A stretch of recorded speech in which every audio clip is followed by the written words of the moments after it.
You're listening to the ESO Network, your station for all things geek.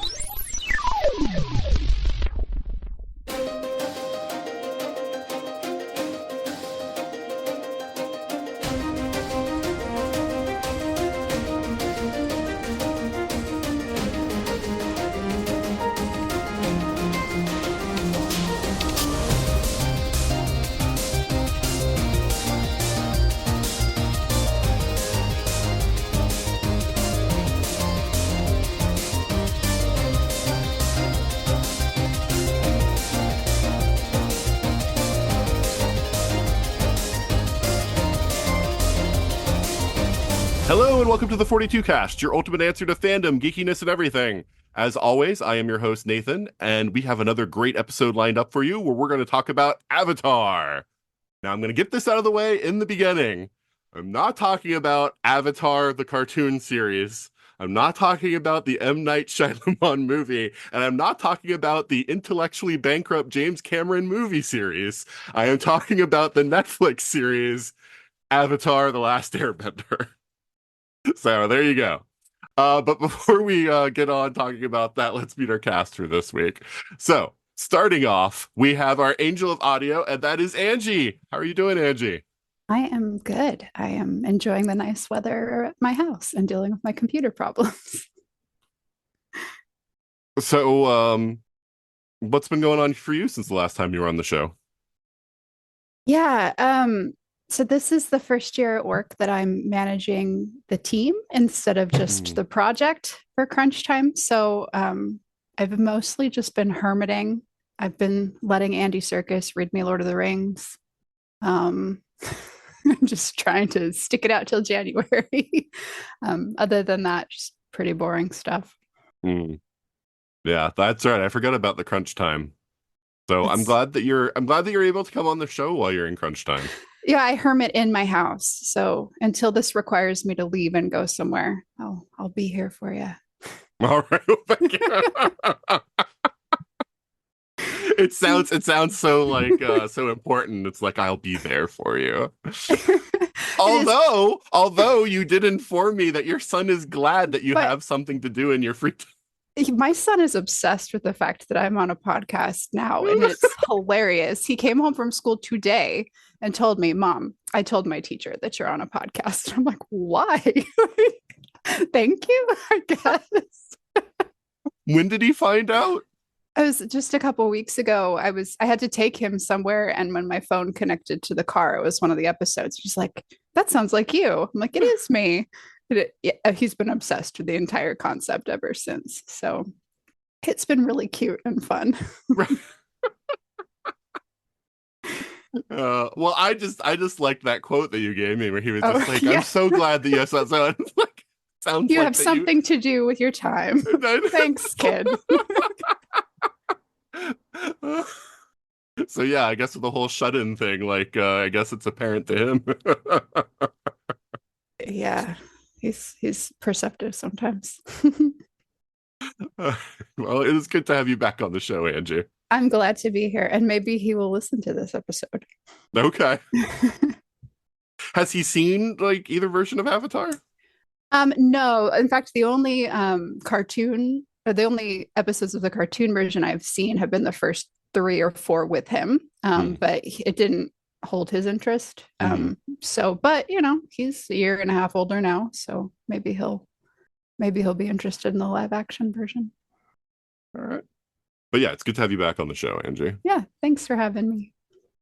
All right, next up, she is my co-host on 2 other podcasts that one day will make a reappearance, and that is my friend Juliet. How are you doing, Juliet? Doing okay. I was just thinking about time streams today, so that was fun. I think about it almost every day. I bet you do. So, how have you been since the last time you were on the show, Juliet? Doing mostly okay. You know, Dragon Con happened since the last time I was on the show, and depending on what order these go out in, anyway. I really messed up my knee at Dragon Con, and like people are always like, "Are you going to be okay?" I'm like, "Well, yeah. If you don't come back with an injury, did you really actually go to Dragon Con?" So I've been babying it. I'm not sure what's wrong with it, but much like most people who can't afford to go find out what's wrong with it. So a lot of elevation and ice and heat, and it's getting better. But otherwise, yeah, mostly just Dragon Con happened. That's pretty much it. I'm just gonna say, Juliet, I think Dragon Con is a special experience for everyone because I've never associated injury with Dragon Con. I mean, everybody comes back with like some mystery bruises. Where did I get these 5 cuts on my leg? That sort of thing. This time it was me and my knee, and honestly, seriously have no idea. I didn't do anything different. More than likely, I just turned the wrong way while unloading the car because I'm old. And that's what happens when you get old. Because I just turned Well, no, I know 44, about the like, mysterious right aches before and pains. DragonCon. Yeah, no, I know all about that. So yeah, no, I get you. I get But you yeah, on no, that one. it was a great time though. Had so much fun. All right, well, very cool, and it's good to have you back on the show. I'm glad to be back. All right, and finally, we have our MCU expert back with us to talk about something that isn't the MCU, and that is Allie. How are you doing, Allie? I'm doing pretty good. And yeah, this isn't the MCU. Did you have any mysterious injuries from Dragon Con? No. I did get dehydrated though in the middle of it. And and learned a valuable lesson about maybe drinking more Gatorade. But yeah, I had yes, I agree with Juliet. Dragon Con happened, and that's basically everything that You're still in the recovery period right now. I'm not just in the recovery period because I'm prepping for another convention. This one is at least online, but it's next week. And at Dragon Con, I was on 8 panels. And for this one, I am on 5 and giving like presentations and things. So I am tired. I understand. Yeah, my brain is very squishy. Yeah, I get to go to Dragon Con so infrequently that I always want to make the most of it. So I had like 17 panels last time I went. Just like every track, I'm like, I can do these, I can do this one and that one, whatever the track directors put me on. I'm like, all right, let's do it. I think 8 is about my max for the amount that I prep for panels, and then like jetting around to all of them. I do not like doing the sprint. Is what that's where I am these days. I'm like, I don't really want to sprint between panels.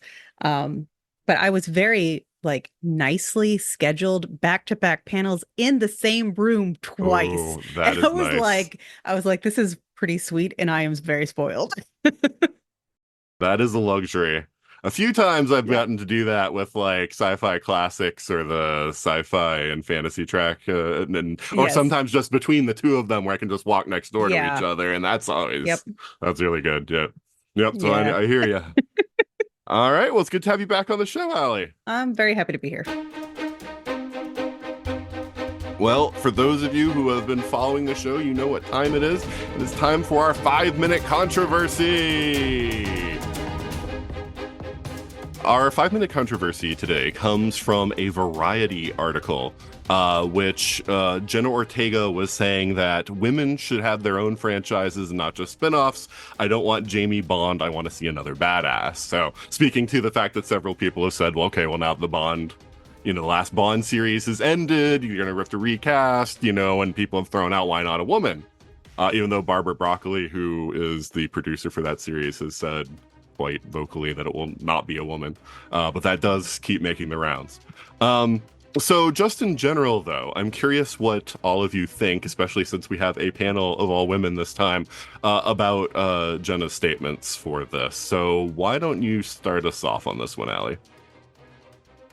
For being like a controversial statement, it feels not controversial to me.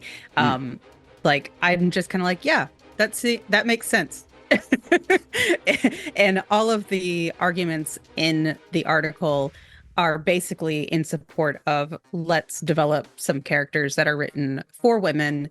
And in the franchises that they're talking about, stuff like James Bond, let's focus on getting better roles for women within those, rather than having the title role. Let's work on having more nuanced females in those roles rather than just the sex symbol. Which, I mean, that seems pretty fair to me. I liked having Judi Dench as, what was it, M? I haven't watched a lot of those. I liked that, and I'd be behind more supportive roles for women in James Bond or any other franchise. Now, if they cast a woman as a Bond character, that's fine too. I am the least controversial on this.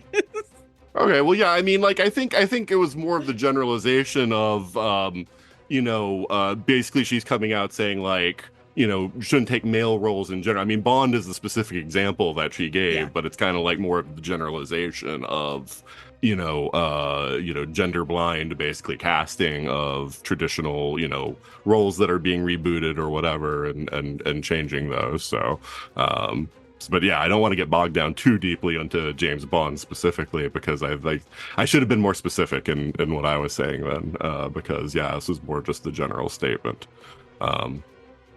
But Juliet, what do you think about this? I also don't really think it's controversial. No, I totally agree with it. There should be more female-led franchises out there, and I think that would be awesome to see. I also, if it's done well, I don't have a problem with some of the way that they did change some stuff. Like the Ghostbusters movie is one of my favorite examples, where we did all female Ghostbusters, and I watched that and went, wow, this is amazing. And I wish that this had been out when I was a kid, because I would have been all over being Holtzman for the rest of my life. Same. And I thought it was brilliant. They did a great job with it. They did a great job of poking fun at women usually being cast as sex symbols by casting Chris Hemsworth and him wanting to just be a dumb sex symbol. That's all he wanted to be. And they were all for it. So I think in that case, especially since they were really poking fun at what usually happens, it's nice. But I like seeing franchises or series where suddenly we've got a female lead. Like, I love Echo, when we go back to the MCU. I love Wednesday. I know it's a spin-off of the Addams Family, but I really like Jenna Ortega in that show. I feel like it's a fantastic show. But I also agree that in some cases, I really hope to see more developed women and female characters. M was the example that I was actually thinking when you were talking about Bond, was that's a fantastic character, and I love her. So yeah, not controversial at all. I think it's long past time that was an option, and I am saddened when that gets tried. And then suddenly a bunch of the vocal minority shut it down. That really bugs me. And I'm going to throw out there, The Acolyte was amazing, and I loved it, and I was ready for a season 2. And okay, I'm done. Yeah, I mean, I feel like we're talking about something slightly adjacent to what the topic is, though, because while I think there is very little controversy, but probably is from some people, about heightening female roles, it's about recasting men as women, because even M, that's a position, that's not a person. So I feel like that's a slightly different thing. They're just saying the M at this point in time was a woman, but that's slightly different. The James Bond, Jamie Bond thing is more of the example of would you recast this character who's been traditionally portrayed as a male as a woman, and and basically Jenna Ortega is saying don't do that, just create new female roles that are badass. And so Angie, what do you think about this? Yeah, I think the most controversial thing that I will say is I didn't like The Acolyte. I'm kind of in agreement with everybody else, though. Here's what I would say. Let whoever wants to audition for a role, right? Because if you have a lightning in a bottle situation where you've got someone in front of you who is perfect and it happens to be gender swapped, go for it. I don't think that's an issue, really. It's when you're kind of going out to make a point, like the next Bond will be female, so you only, as a casting director, look at women for the role. That's where I think you get into a lot of trouble, because you're building in a backlash, and like you're not really looking for the best at the role, right? Emma's a position. I'm sure male and female actors auditioned for it, or maybe not. It's Judi Dench. Maybe they just asked her and she said yes. I don't know. But my point being, right? Let whoever wants to audition for the role, and cast whoever makes the most sense for your cast. But yeah, I'm basically with Jenna. Like, there's no reason to purposely gender swap anything. Let's just diversify our protagonist roles. Well, I think one of the problems is with doing completely blind when it's the main character is that can change the script. And I think that's part of the point that Jenna Ortega was trying to make, is that if you should be writing for the character, and character includes gender. Now, whatever, there can be slight swaps that, like you can put in a non-binary person and then say, oh, you know what? This character doesn't need to be a specific gender. It can be a non-binary gender. But if you, depending upon the story, the gender of the character may change the story dramatically. Like if you have a trans character, they could have a very different experience depending on the story than a cis character. A female detective will probably have different experiences than a male detective, just being their gender in that profession. And I think that's part of the point, is that you shouldn't just drop them in without taking the story in mind as well. At least that's how I would interpret some of those comments. But also, I am behind gender swapping whatever you want to gender swap. Like, that's why I'm kind of like, for me, it's not a big deal. Yeah. I kind of agree with Jenna's comments on that, because that's kind of been the thing I've always been advocating, is it's like, why do you have to make it like it's like a zero-sum game where it's like, well, we gotta raise, women and push down men. It's just like, well, why can't women just be written in a better way? And then that way you can have cool men, cool women interacting, which is a better movie or story or whatever in general. So, it's kind of one of those things where it's like, but at the same time, kind of to Angie's point, sometimes you get really awesome things when you change characters' race, change their gender or whatever, where it's like you just pick the best actor, for the role. And then sometimes, it's like, oh, okay, well, like, this works really well. And that really depends on what Allie's talking about, which is the script. Because sometimes the script is very specific to a particular experience and a particular lens, and then changing that, messes that up.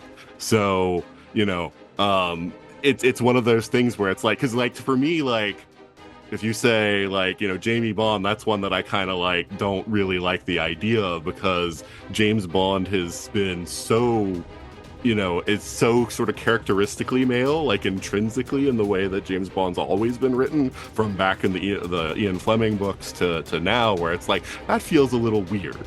Whereas there's a lot of action heroes where it's like, if you threw, if you had a woman who was really good in the role, it would work out really well. And I don't think that there's any kind of like a change, fundamentally to the franchise to do that. So it's one of those things where it just kind of, depends also on the circumstances too. We're going to move on to talk about Avatar. But before we do that, we're going to pause for a promo from another fine podcast. Well, the colder temperatures have finally arrived, and that can only mean one thing. No, that was the last promo, but it still means monsters. This is Jim from Monster Attack, reminding you to join us every week for a discussion on some of the great monster movies that impacted us throughout our lives. New episodes drop at 5 p.m. And remember, Monster Attack is a proud member of the ESO Network.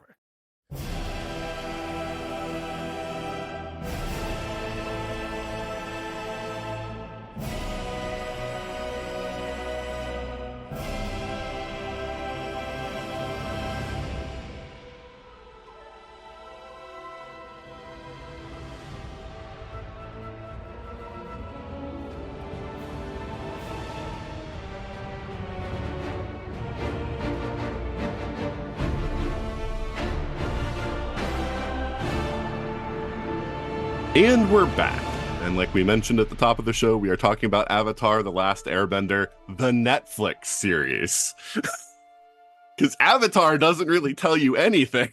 I admit, there was like one moment like earlier this week when I really hoped that I hadn't accidentally agreed to like a James Cameron Avatar podcast, because I've watched the first movie once and wasn't impressed. I still don't understand how these movies keep making $1 billion.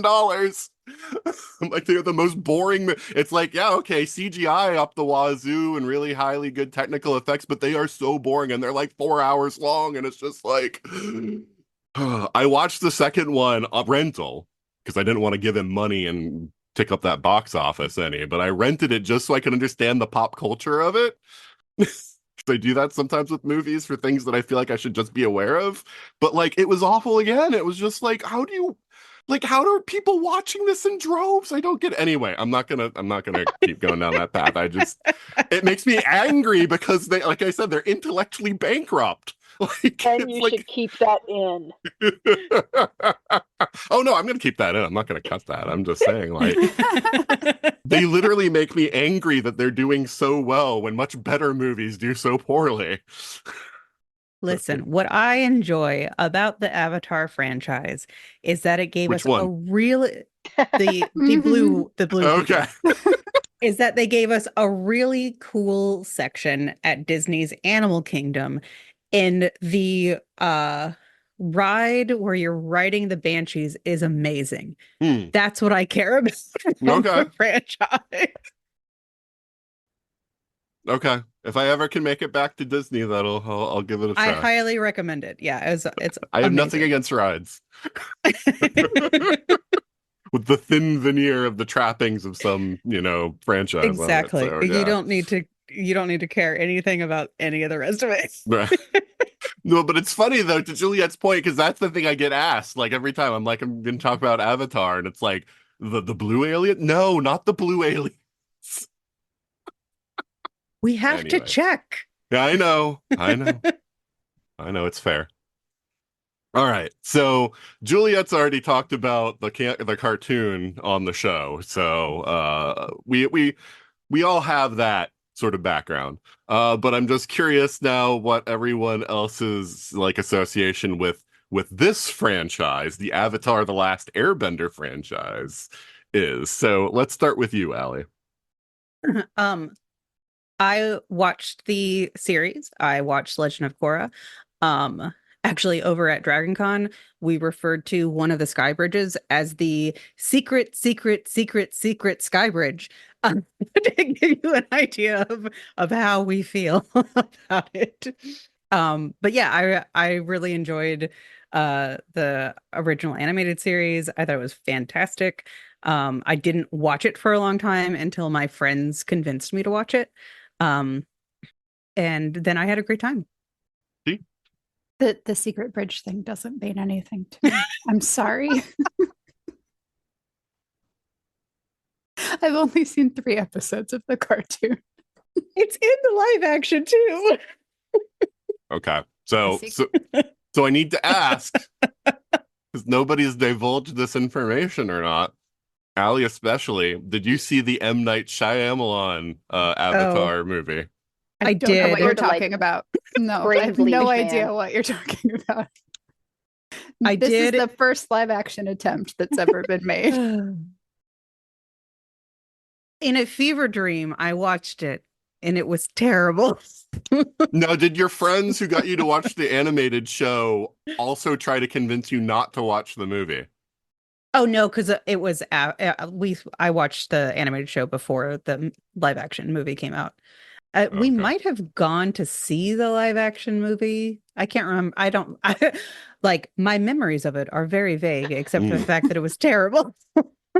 So I can't remember. I might have been on a movie review podcast at the time, in which case we watched it for that. So Angie, did you see it like well before you watched the show? Yeah, I did watch the movie in the theater. I don't. Oh, okay. I honestly don't remember anything about it except that I did not enjoy it. Yeah, Because that was what I was curious about. If you didn't have the background of anything, like, would it play better? Like, so. No, I don't know. It didn't make much of an impression at all, I don't think. Okay. It doesn't.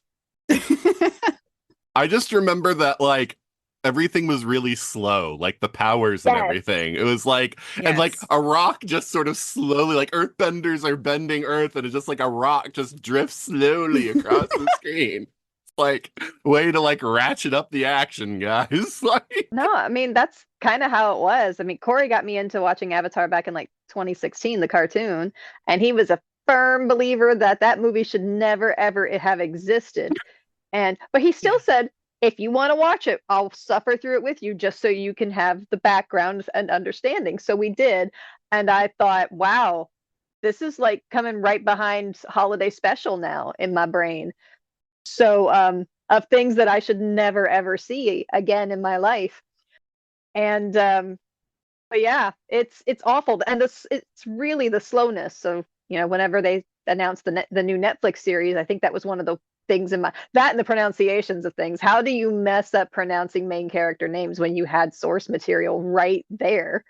they were trying, see, that's the one I give them a pass on, because they were trying to be culturally responsible. And No. so they tried to go away from the anglicized names of the animated show and pronounce them like the ethnically correct way. But like, obviously it was the wrong decision, because everybody was like, no, it's got to be the way it was in the cartoon. So that's, of course, They what were the all Netflix white show. actors. I was going to say, Yes. if they wanted Yeah. to do that, they should not have cast so many white people. Wait, wasn't Dev Patel in the? Wasn't he? Was it Dev Patel? Were you talking Who about his was Ozai? who was? We've actually tried to forget it so much that we don't even remember that. Yes. I vaguely remember liking Zuko in the. Mm. I'm now gotta look it up. So there's that.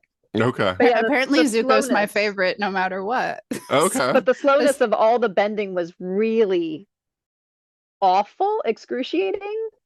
It was really bad. There's a YouTube video my kid showed me about like a dad listening to his kid watching the movie, and the kid keeps praising the movie, and like the dad's like stumbling every time that he Yes. hears it, and then he falls down the stairs because it's I've just seen like, that exact video. so funny. Anyway, I just wanted to bring that up just as a thing of this is the second time a live action adaptation has been attempted. I do think doing a series rather than a movie makes a lot of sense anyway, Yes. because it's very hard to turn a 50 episode series into 3 movies, which I think was the original thought, was like, we're going to do, like the 3 main story arcs as 3 movies. And it's like, it's, it's like the same way I feel about, Marvel and everything, like adding Disney Plus shows and everything and interconnecting the movies even allows them to do what movies. That's why comic book movies in the past, I feel like, didn't do so well, is because comics are long form storytelling. It is really hard to convey the stories when you do isolated movies rather than something that's spanning like the MCU does across movies, across TV shows, across all of that. So at any rate, but yeah, I did watch the movie against the recommendations of my daughter, who's the one who got me to watch the show in the first place. Over COVID lockdown is when I saw it. And she had never seen it. She just knew what everyone said about it. And she watched it because I was like, you don't have to watch it with me. I'm just curious because the word of mouth is so bad that it's just almost like I want to watch it just to see, is it really this bad, or is this just like internet rage type stuff? And it was really bad. Yeah. Yep. That was pretty deserved. But not even in the fun bad way. It was in the boring bad way, kind of like Fant Four Stick, the 2015 Fantastic Four movie, which was like, it was just so boring. They spelled it with a 4. It's Fant Four Stick. Yeah, Not fantastic. But it took me a second to figure out what you were talking about. And then when it I thought it was some sort of weird art RFI, I film. was like, got it. but like that was another movie where it's like, if it had been truly egregiously bad at another level, it would have been fun. Yeah. But because it was competent but extremely boring. It was Yeah. like it was competent in technical ways, but it was just extremely boring and just like I was like, that's the worst because now I can't even like have fun riffing it and like just enjoy like the Corman Fantastic Four movie. If you've ever seen that, is really bad, but it's fun because it's so bad. Like, it's like, and it's got a better script than any of the Fantastic Four movies so far. So anyway, That's um, impressive. yeah. Yeah, but it's Roger Corman, so we had to do it at like $1 million budget, Right, so even yeah. adjusted for 1993, that's still not a lot of money. So, right. All right. So we've got Avatar: The Last Airbender as a series. So even though we are going to spoil the Netflix show, I ask that we try to minimize spoilers of the cartoon beyond, the first story arc, since Angie has no cartoon knowledge, so I don't want to like, because the big beats they're gonna keep, like at least a Oh, lot yeah, of yeah. them. So like yeah, I don't want to spoil anything for Angie with that. But let's start with. I'm sorry. The live action show kind of spoils itself Somewhat. since they moved some things around. No, it's true. I mean, it's true, Yeah. but I mean, there are still things Oh, yeah, that yeah. are going to happen that I don't. Yeah. At any rate, If you're using me as a stand-in for potential audience, that's also totally for potential fine. audience, yeah. I mean, that I personally do not care about Okay. spoilers for the cartoon, though. Okay. All right, but yes, I also wouldn't want to say too much for people who might be listening to this who have only come in from the Netflix show. I got you, audience. I'm here for you. All right. So let's start with casting, and so for those of us who watch the cartoon, we have some preconceived notions, about these characters that Angie won't have at all, and so let's start with you, actually, Angie. So like, who of the main characters? Who works for you best, who doesn't work for you, if there are any, just like which performances do you really like? Yeah, Zuko is my favorite. I'll just throw that out there now. I thought Okay. he was great. I loved him on screen, and he was Dev Patel in the previous film. So, yes, I've liked Zuko forever. Then, for the main three, um, I was actually pretty impressed with Sokka. I there was some vague internet outrage early on with the casting that I did see, because it seemed to be falling into the same trap of casting white actors. But I've only seen 3 episodes of the cartoon, maybe 4, but he seems pitch perfect to what was in the cartoon, without being too over the top and cartoonish. I assume some of the other characters in the show are fairly accurate to the cartoon, and it doesn't work because like Boomy is who I'm thinking of. It doesn't work. It just doesn't work. I assume there was an attempt at something there that I don't know about, but I didn't like it.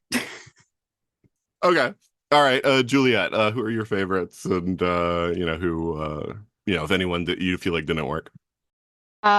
I'm just gonna say that I went into it, very cautiously optimistic and very hopeful about one specific character, and that was Iroh. Mako was my Iroh, and having from the cartoon. And so how do you match that or bring your own to it while still being true to the original performance? Because that's a fan favorite and a hard one to do. And I think Paul nailed it. Like, I was very impressed with his Iroh, and every time that I rewatch it, and I've rewatched it a few times, I introduced my mom to it, and I've just rewatched it just because I enjoy it. I am more impressed by his performance each time because I felt like he really embodied the soul of Iroh for me, and I could see it, and I can't wait to see more of him. Also, Ozai, man, Daniel Day Kim as Ozai was amazing. I'm not sure that I had anybody specifically that I feel like didn't work. I thought it was interesting because I know that Azula is younger than Zuko. And so I found it interesting that the actress actually does look younger than Zuko, unlike the cartoon where she looks older, I swear. And maybe it's just because she always scowls so much. But I look forward to seeing the actress who played Azula grow into the part, because I think she's got it. I really don't think there was anybody that I didn't like or that I felt like didn't work. I maybe I was a little nervous about some of them the first episode time, or the first few bits that I saw them, but they really they fleshed it out, and I'm okay with it. Also, yes, Zuko was amazing, and that actor is just as sweet as can be when I met him at Dragon Con.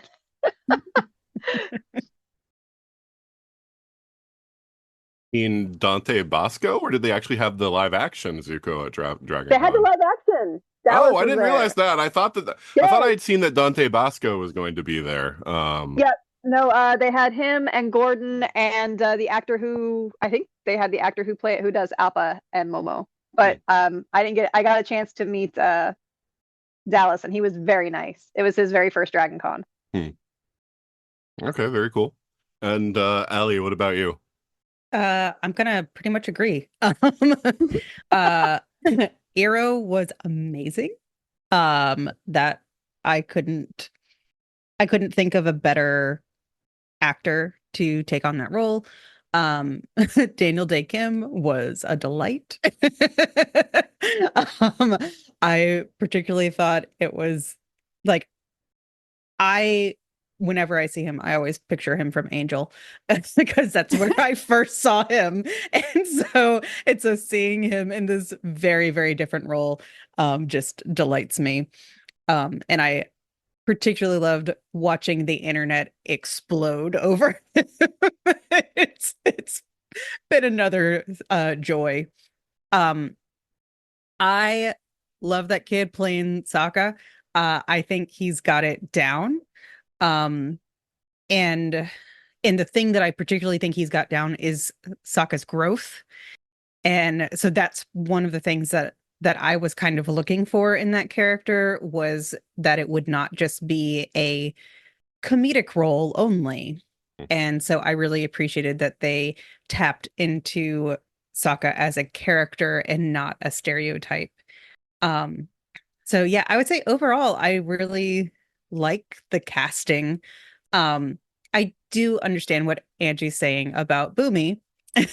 Because I saw everybody make a face when I said that, and I was like, I've sinned somehow. I don't know how. I don't think you've sinned, but like I do think it is difficult to find an actor who can be that character because it is very much a cartoon character. Like, oh yeah, that doesn't exist in real life.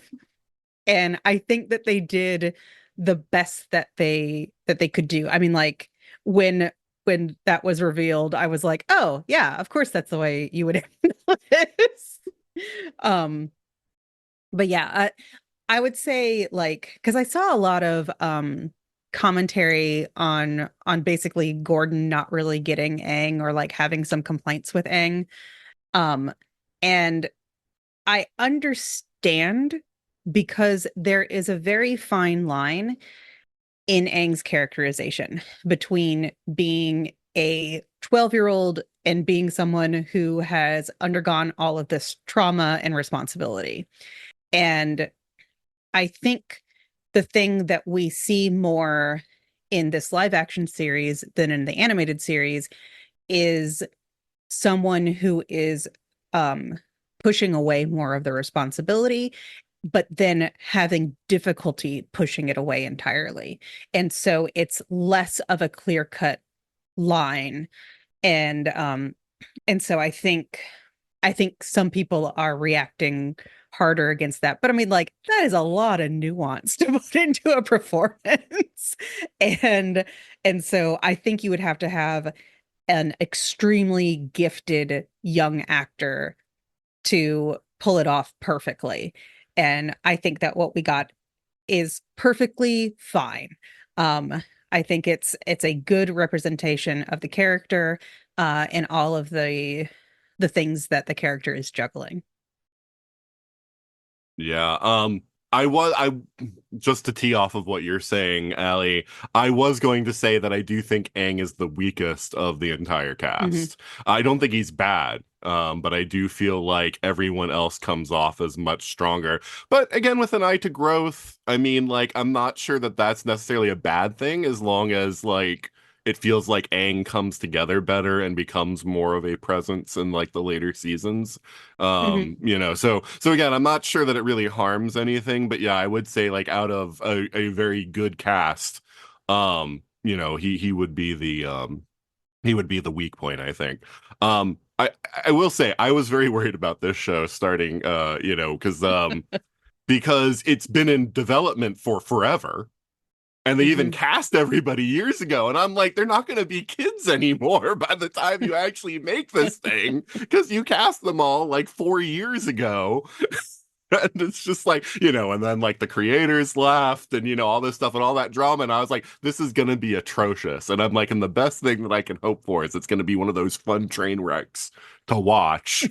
And I was shocked that it's like, this is actually, you know, pretty good. And the casting is pretty good and everything. I will say, I'm not sure if you guys heard, Azula is out next season. They've recast her. Apparently the actress can't do the martial arts stuff. And there's a lot of that that's going to be coming. I'm like, how did you not test that before you cast her? I mean, I guess they were thinking, well, we'll pair her with a trainer or whatever, and we'll get her there. But apparently, it wasn't working out, so they've recast Azula for season 2. Can I throw out one awesome casting note that I do want to mention? Okay. The fact that they brought in the actor who did the voice of the Cabbage Merchant, and he actually plays the Cabbage Merchant. In the live action show. My cabbages. I mean, that's him. That is the voice we've known and loved, and he actually got to play the role live action. I thought that was really awesome. I never got the obsession with the Cabbage Merchant personally. I mean, it's fine, and it's a fine little goofy. Easter egg. That's all it's that a fine is. little Easter egg that they got the voice actor to play him in the actual episode. But like, yeah, I don't really care about the Cabbage Merchant. But why are we even friends, man? All right, but it's okay. The rest of us care enough for you. I will say this, and I am a little surprised just because I do feel that since the actor mischaracterized himself as Native American and, you know, he is not, that it is a little bit of, even though I think he's good in the role, Sokka, you know, like it is an actual controversy. I feel like it is, you know, something that is, you know, problematic. And, you know, they're obviously production wise, they're going to keep him. There's been no, you know, word of them recasting him. So, I mean, that's going on, but it does bother me a little bit. No, sorry. Maybe I was not clear about that. I heard the controversy that they cast a white kid, not anything about Native American hair. Sorry, I don't know what that is. I have Native American heritage. Lots of people do, but like he's not Native American in the sense of he's not part of any tribe and no tribe accepts him as a, you know, as like, it's like one of those, like, you know, my great grandmother, you know, family lore says, you know, I'm Native American some, you know, amount, which my family lore says the same thing, but there's no, anything. Did the actor claim to be, or was that like a Yeah, sorry, I don't actually know what this he's actually he is a registered, he's a member of the Southern Cherokee Nation of Kentucky. It's an organization that self-identifies, but it is not a federally recognized Cherokee tribe. There are 3 of them that are federally recognized, and it is not one of them. I don't know if he ever claimed in general to be Cherokee as one of the 3 tribes, but that is. It was originally reported he was Cherokee, and then they had to come back and say he is not one of those 3 tribes. Oh, okay. Yeah, to be fair, I haven't looked deep into this myself. My daughter gives me all the information on this. So, like, because she's very in that, like, she won't watch the live action show because it sullies the cartoon in her mind. So, like, but she's read all the comics and because the creators created the comic. So to her, that's legit. And, you know, like, and she's very much into the, all the back and forth online and everything, and so I get reports from her. But yeah, so I mean, it's a little problematic. But I will say, I actually, as someone who had a hard time with Sokka in the cartoon and was a character that it took me a long time to actually get to like, I think that the way they're playing it in the live action is way better. Yes. Getting rid of him as the comedy relief character or really toning it down, I think was very good. A lot of the just, being like, angry and sort of resentful for just to create conflict stuff like that's a lot of that's gone, and like his character feels like a lot more of just like, all right, we got to move forward. That's the lower episode count, I'm sure, but they realized that we can't just have him take like a long arc or whatever to like get up to somewhere. Suki's still too good for him in every version. Suki is amazing. I'm glad they got Suki right, which we haven't mentioned because Suki's great. Yes. But absolutely love her. Daniel Day Kim, yes. He's another one that's greatly changed from the cartoon because Mark Hamill, and partially because it is just a voice performance, had to be much more over the top than than what Daniel Day Kim is a lot more simmering, is a lot more of understated sort of terrifying. Yeah, I mean, he's got the imposing presence that he can put in there, and doesn't have to do a lot of shouty loud stuff, because it is a physical performance rather than just a vocal one. So yeah, I definitely like Daniel Day Kim. I think Zuko and Iroh are both fantastic in this. So yeah, I mean, like, I feel like cast-wise, they did a really good job at nailing all of the key, roles of this series. Well, also they all have good chemistry. Because like Zuko and Iroh wouldn't work well if they didn't have good chemistry together. And the our main trio also have good chemistry together. And so that is another thing that makes a huge difference and makes it, believable that these are friends, that these are family, and the relationships are really, I think, one of the things that's most important about the Avatar series. And so it's not just the casting, it's the casting as the individual casting, it's the casting as a group. Yeah, no. I mean, that's a great point, because if there's one thing that suffering through 7 seasons of discussing The Flash is, hey, maybe you should screen test these people together before you say that, they're in a relationship. I would agree, because I think Katara of the main 3 seems most to me like she is acting, like her line delivery is not as natural, but she does have very good chemistry with the other 2 boys. And so it feels a little bit more like maybe they're actually friends or friendly enough there, and that does quite a bit to make the performance more believable. I don't know if you guys have ever seen, one of my favorite moments of chemistry was not actually on the show, but it was the video that they took when Daniel Day Kim was tasked with telling them about the season 2 and 3 renewal. And he video calls all of them, and he's doing this whole, I've been asked to give you some very important news, and he's bringing it all down. And I swear Ian, who plays Sokka, is practically in tears, expecting to hear that they've been canceled because, and then he breaks it to them that they've been greenlit for seasons 2 and 3, and they all just go crazy. And it's the chemistry, just that moment of they actually feel like a family, all of them together in that video. It's a great moment that lets you know exactly how close they all are. If you haven't seen it, I highly recommend looking that video up on YouTube. It's fantastic. All right. So let's talk a bit about the plot of the show, which in the broad strokes does mirror the plot from the series. But again, I'm going to start with Angie just because your perspective is going to be, you don't have any of the baggage. And so I'm just kind of curious, like, just starting off, like, what do you think about, like, what do you like about the show Like, and sort of like, do you feel like it brings any sort of like unique storytelling elements or interesting things that you haven't seen before? Oh, unique.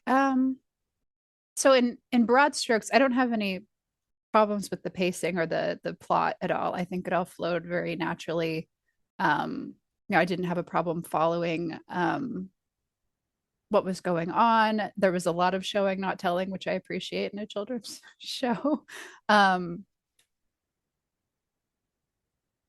yeah, I don't, it's kind of little things that I think are I'm sure they're fun nods to the cartoon, but I appreciate. So like Sokka, right? Part of his core is that he is not really kind of cut out to be a warrior, and he feels that, but he's given this opportunity in Omashu to develop a skill that, and it ends up being just as important to the war effort. But not only is he told how important it is that his engineering skills are to a war effort, we see, kind of in the inverse because it's used against them, but it comes back around at the end when his balloon that he's designed is part of that assault on the northern tribe. I really appreciated that, especially in a show that is so action heavy, that they do take that beat to, say there are different ways to contribute and appreciate those. I really liked that. Mm. Yeah, that is something that is one of the elements that they have refocused on, I would say, in the live action. It was sort of there in the cartoon, but the idea that Sokka was not a warrior was kind of not really, like, he could do both, basically. It was what the sort of, but the live action is kind of like refocusing more on the idea of like he doesn't have to be a warrior. And frankly, in a series with bending, having the normal human character be a warrior, I always felt was kind of a not really necessary anyway. Kind of like, So, what are you doing here? Do you realize that everyone else has superpowers? right, exactly.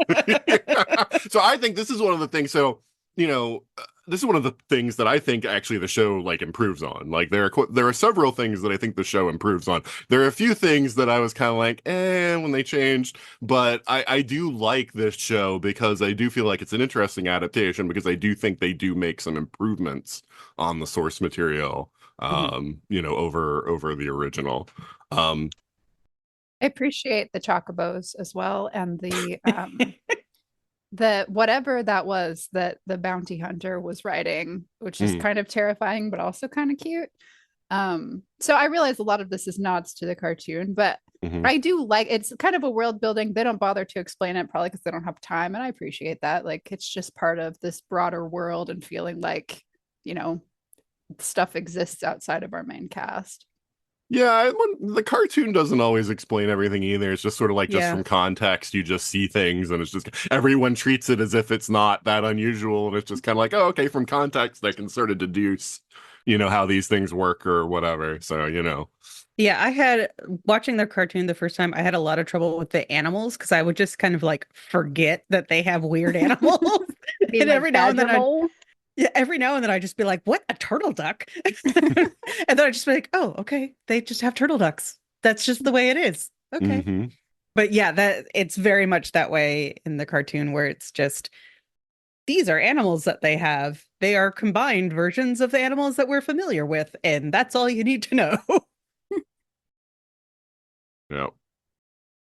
Okay, so Allie, what are some things that you really like about this version of Avatar? I'm changing the question slightly because you're already familiar with the story. So it's like, what are some things that you really like about how they've done the live action version? So specifically, what I liked was I felt like they made smart choices about what they brought up from later seasons and introduced certain elements sooner, like Azula.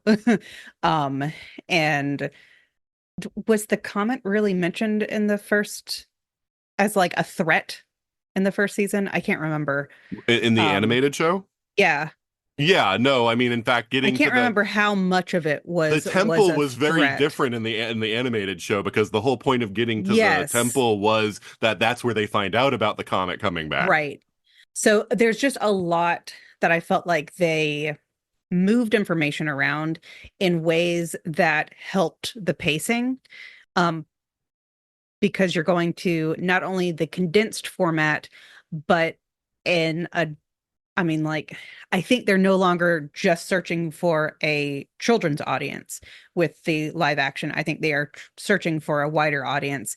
And so I think that the pacing choices that they made to move these pieces of information up added tension, added conflict earlier. So we're not just watching like kids on a road trip for a season before you get in a lot of the more personal driving forces. So for me, I thought that they made a lot of really smart pacing things. The other thing was I always remembered watching the animated version and not quite understanding what happens with Aang in the ocean spirit and not understanding that that was not just an Avatar thing. And the live action made it really explicit that it was the ocean spirit. And I went, oh, that's what I missed. And now sometimes it can be my friends were talking during the show and I missed something.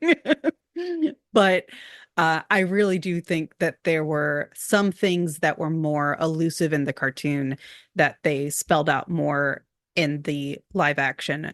And I thought it was the right choice. I never felt like they were like playing dumb with it, like treating the audience like they were dumb. But the explanations I thought were helpful. And I mean, it wasn't really explanations. It was more like clarity in the actions. Because like Angie said, it's such a visual show. They don't do a lot of like, there's some telling where you need to tell, like you do need to explain the ocean and moon spirits, for example, but there's a visual going on with it that it's not just two people on screen talking to each other. And so I really felt like there's more clarity, which, you know, can also just come from having fewer episodes in a straighter line and not having a bunch of filler episodes. Not that I don't like filler episodes, but we don't expect them in live action. Well, yeah, and I mean the whole streaming model also is, you know, shorter seasons. You cannot have filler in streaming Right. model. No, and that's the thing. Like everybody's always about shorter seasons, but I'm like filler episodes actually do help with character building. But at any rate, Yeah, they do. Yeah, and another I should have said back when we were talking about cast, Yue, played by Amber Midthunder. Shout out to Amber Yeah. Midthunder. Amazing. Yeah, from Legion and from Prey. A great performance there, also. It didn't have her do any fighting, Right. but you knew she could. Right. She had to. Yeah, it is a little bit different, but that's good. I'm glad for more exposure for her. Yes. I always throw her in as a suggestion for for cons that take suggestions for guests. I always throw her in, and to date, I have not yet seen her in any cons around here. But you know, yeah, I would definitely like to meet her because she is amazing at everything she does. Yes. But Juliet, what about you? What are some things that you really liked about this version of the story? I liked the choices they made in what to cut and what to show that didn't get shown in the cartoon. After I watched the live action series, I went back and I rewatched book one of the cartoon just to see what had been missed, what hadn't been shown, or you know what they changed. Because I admit it had been a little while since I'd seen the cartoon. I liked that they showed the sacking of the air temple. We only get to hear about it. And I didn't expect to be bawling my eyes out in like the first episode or two of this show. I'm just bawling, like seriously. Gyatso's protecting the children and I'm just crying because we didn't see that in the cartoon. We just knew about it and we saw the aftermath. But oh, it hurt so much and it was so well done. I liked that they I love them, but I'm so glad we didn't get a full episode with the hippies. I adore them so much and I love Secret Tunnel, but you give me a full episode of that and I'm going to lose my mind. They gave us just the right amount. Dare I for say the the best change from the original. for the nostalgia, for the joy. They gave us the song, and I didn't have to suffer through an entire episode of that. Yeah. I liked, so they gave us expanded things that we didn't have. They've brought in some stuff from previous seasons that actually help fill out and get people who've never seen the cartoon feeling like they know what's going on. We're going ahead and getting familiar with characters. I love when shows do that. I mean, I'm off on another tangent. Like The Expanse brought in the character of Avasarala straight into the very first episode. She doesn't even show up until like book 2 of the series. What? Don't look at me like that. Oh, I'm just having never read the books, that shocks me because she is the main character of that series. Yeah, she's not even in the first book. So stuff like what Avatar has done makes me happy. Bring in Azula. Go ahead and get us familiar with Zuko's family and Azula's friends, so it's not such a shock when we see them later on. I don't know if I want to talk about my favorite point or if I want my favorite moment of the series, if I just want to hold on to it or not. But it's another slight change from the show, from the cartoon into the live action that I feel was absolutely perfectly done. And I still cry and get shivers every time I see it. So I don't know. I'm very pleased. I wasn't sure. It's always tough when you're trying to stay true to the source material and, keep the fans of the source material happy, but also bring in the new fans. Like my mom, who's never seen the cartoon, has no background on it whatsoever. And I sat her down last Thanksgiving and we watched Avatar, and she blew through it twice because she really liked it. So I feel like they did a great job with what they chose to keep, what they chose to cut, and what they chose to expand on. Yeah, no, that's really cool. And I mean, that's the same. I mean, Beth has watched Avatar and she didn't watch the cartoon because that was something that Rachel and I did. A lot of times Beth was at work because we would watch it during my lunch breaks from work because I was working from home. And so I would do a lunch break and we would go watch Avatar. We'd watch like 2 episodes of Avatar and then I'd go back to work. So that's how we got through the series. For me, like I think a lot of the stuff that I like has already been mentioned. Like I do definitely really improve. I think Sokka's arc has greatly improved in this version. I do think that a lot of the stuff that they've changed around has worked in the favor of the show.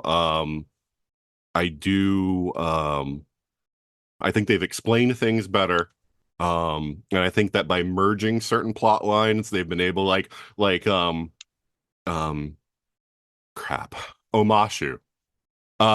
Combining so many of the plots that happened there where it's like, I can't remember how many episodes it was, but it seemed like they were there for a long, long time in the cartoon. Yeah. And it's just like a couple of episodes, I think, in the live action, we're done, and it's like, okay, yes, we can have all these things happen in parallel. We don't have to devote an episode to each and every single one of them. So, I feel like also the sort of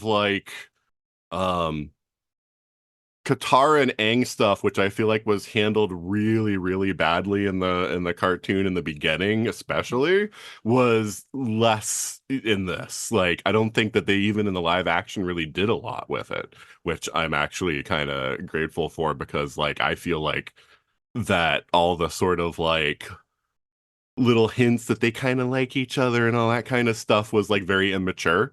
And was one of the things that I kind of rolled my eyes at when I was watching the show with Rachel. And even in the cartoon, it goes away for a while. And so it's one of those things that I'm kind of glad that they kind of were like, yeah, we don't even need to get into this in the live action. So that was good. I will say one thing that I didn't mention because they're not really main characters in this part of the story, but I will say that I really hope that if they're already recasting Azula, that they recast Tylee and Maya because that look like if you want to talk about blank performances, I mean those were 2 that disappointed me. Which they're only in like one scene, I think, in the live action. But I was like, I do not see them growing into the characters that those 2 need to be. Did they stick around? Yeah, in the cartoon, they're main characters. Like in season 2. Okay. But and they're both great. Surprise! Yeah, Okay. They're really good, interesting characters. Mhm. And Okay. yeah, it does not, they, what we're given in the show, in the live action, is not representative of what I think Tylee is closer. I guess. I mean, they I just look don't like know they're which little one yes is girls which. for I Azula. don't. Yeah, like you're the best, Azula. Everybody knows it. I'm like, I don't think That Azula made me does. die, even though it's such a small part, because it made me think they just cast them for just that scene and that they didn't intend to have them as main characters in the next season. And it just made me die a little inside. So that was a change that I did not like. That's fair. You mentioned like the romance is like being downplayed, like the little crush, but I will say that it did give us that one moment where I could just relive my love of wishing that Zuko and Katara had hooked up when he reaches out and his hand brushes her scarf as she goes past it. I'm like, ah, if only. Well, that's one of the things that I'm actually like, guys, since you're doing an adaptation, you don't have to follow the scripts Yes, from the yes, they show. do. You don't have to follow that script. Maybe that's why they left. The creators left. They're like, wait, we just can't get behind this. There are a few things that happen in the cartoon that I'm like, it's okay if you change it, guys. Like, it's in the live action, it could just be your alternate version. But I'm still gonna hold on to my favorite moment was from episode 4, so okay. I don't Yeah, know what and you're holding it out for, but that's okay. I'll just throw it out there because usually you're like, so what was your favorite moment? I Oh, know. I mean, this is a short show, so I'm not going to do like pick a favorite episode. Like, so like, you can throw it out there. What is your favorite moment? I thought the way they handled Luten's funeral and Mako's songs. Mm, Okay, so it's not a yes, spoiler. This is improvement. not going to be a spoiler. explain. So in the show, in I want to say season 2, there is an episode called Tales of Ba Sing Se. And it's a cute little episode where we get each character, like Iroh, Zuko, our 3 main characters, even Appa, get a little few moments of a story, on their own as they're hanging out in Ba Sing Se. Now you've heard in the live action that you heard Iroh being, you know that he sacked Ba Sing Se, he did the siege, he did all of that, and he lost his son during it. Well, during the cartoon, during this episode, at one point, Iroh sings a song to a little boy who's fallen down. But later in the episode, he then goes outside the city walls and he has a picture of his son, a portrait of his son that he puts out there. He lights the incense and he sings a song called Leaves from the Vine. And it's the most Mako sang this. This was his last episode he filmed, and I don't know whether it was actually ever confirmed, but people believe that he sang this song knowing that he was never going to do another episode as Mako again because of he was dying of cancer.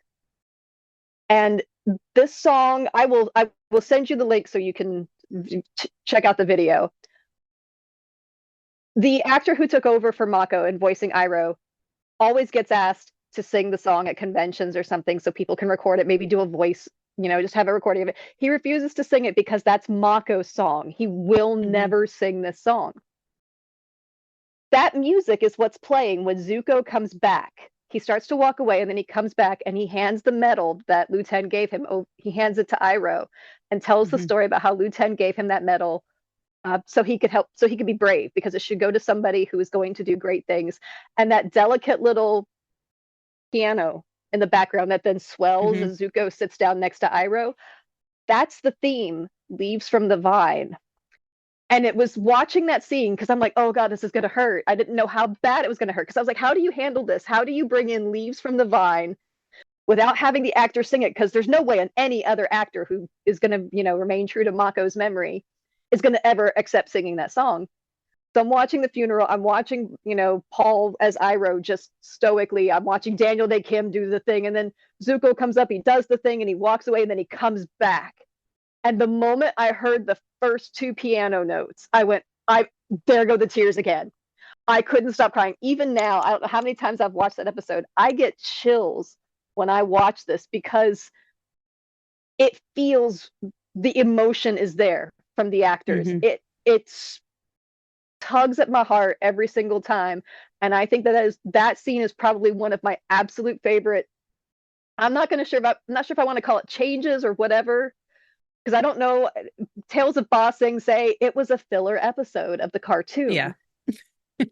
So I feel like they were able to make that change. They were able to give us Luten. They were able to give us Leaves from the Vine, and they were able to deepen and show us the deepening of Zuko and Iroh's relationship and how much Ozai doesn't care one whit about his family. Mhm.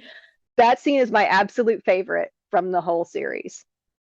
Yeah, that one is a definite improvement because it also explains a lot more about the background for Zuko and Iroh. Because you get from the Yes. context that, okay, Iroh is sort of seeing Zuko as a surrogate son, and all of that.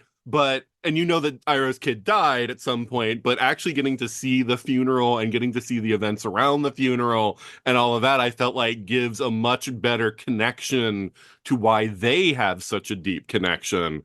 And I felt like that was one of the things that they really improved in this version. So can I, that was an addition for the live action. It Mhm. wasn't pulled. Okay. So maybe this goes back to the earlier things that impressed me then, because I got the impression watching this season that they're kind of setting up Daniel Day Kim, Ozai. He is trying to build himself these perfect little sociopaths to succeed him at some point. And with Azula, he seems like maybe he's succeeding. But with Zuko, it's obviously a failure, right? Like Zuko is my precious honorable child of trauma that I love. And so, but it seems very much like they're kind of setting it up that Azula's being favored, she's getting the army, she's going and conquering, she's being the heir, for all intents and purposes. But Zuko's going to win the war because he's going to win over the hearts of the people. Like, you see him interact with Iroh at the funeral, which I did not know was an invention of the show. You see that, he saved the crew of his ship. And not only did he do that, but he never told them. Like, it's just the honorable nature of him. But once they find out, like, they are ride or die for him. And it just seems like that's kind of what the show is setting up. It seemed purposeful to me. So I'm really surprised that was not original to the cartoon. Or maybe No, it and is, in fact, even the thing with the crew on the ship being the soldiers that he saved, that is in the live. In the cartoon, you don't know what happened to the soldiers he was trying to save. They never say. Like, I had a feeling like the generals just sent them in to be killed anyway after Zuko got knocked around. Whereas this is different by putting them on the ship with him, which is another change that I thought was actually better. Oh, yeah. I Yeah. loved that. Yeah. And that scene was my favorite. Because his crew are just random sailors, on the ship. It's Iroh's the only one that actually, is anyone important. But when he came back and they basically gave him the honor guard, and he's like, "What did you do, Iroh?" And it's just beautiful, and I loved it. That's my favorite part of the season. But to be fair, again, they don't have to follow like everything from the series, and if they want to do more with Zuko and have more political intrigue or whatever, I mean, like, that's perfectly fine. So we might find that they diverge more as they go into the later storylines. That seemed core to me. That seemed like one of the themes. And so it surprises me that it was an audition for the live action. And also the break is much more stark in the animated show. Like, not only does Ozai like tell him to leave and then he has to find the avatar, which of course is supposed to be an impossible task, but he literally says, like, you are stripped of like all like, nobility, will not be the heir, you won't be anything, like, and they don't have that in the live act, and they almost make it seem like he's playing him and Azula off against each other to some degree. Yeah. And which is different because in the animated show it's like he's dead to me and she is my true heir. Like, yeah. Oh. I feel like they are amplifying things that were in the original, and like that's why I keep saying I feel like they're making really smart choices about clarity.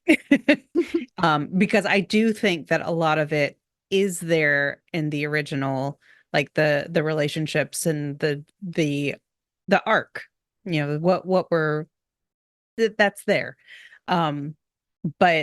But we're we're seeing a much clearer vision of it, where it is more compact, is one of the things that's happening, but also just amplified. And I think a lot of it is because, you know, when you're looking at an adaptation, and this is actually the same thing I feel like they did when they were when Peter Jackson was putting together Lord of the Rings, was they pulled the right threads forward. They emphasized the story that they were trying to emphasize. They moved things around to help support those specific storylines. And I think part of it is just, they know exactly where they're going with this. They're not having to build the ship as it's running down the the runway or anything like that. And so they're really taking very careful actions in how they are building things. Yeah, I mean, definitely they have the benefit of hindsight of knowing the complete story and being able to say, wouldn't it be better if this happened here or this happened this way or whatever, because it'll allow us to get to here simpler. Whereas, I don't know how the whole process for the cartoon happened, but at least to some degree, I think it was more of making it up as they went. Even if they had some broad beats that they knew that they wanted to hit from the beginning. But yeah, so like this feels a lot tighter and more purposeful. But so I'm curious, I mean, this is a question that only Juliet and Allie can answer. Are there any changes that you did not like in the live action? So Allie, let's start with you on this one. Is there anything that you felt like, oh, that was a mistake? So I have not rewatched the animated series in a very long time. And I can't answer that question. Oh, okay. There's really not enough that I would remember and be like, but nothing like grabbed me the wrong way. But yeah, I haven't rewatched it in a really long time. So I don't, that's why I'm like, everything seemed fine to me.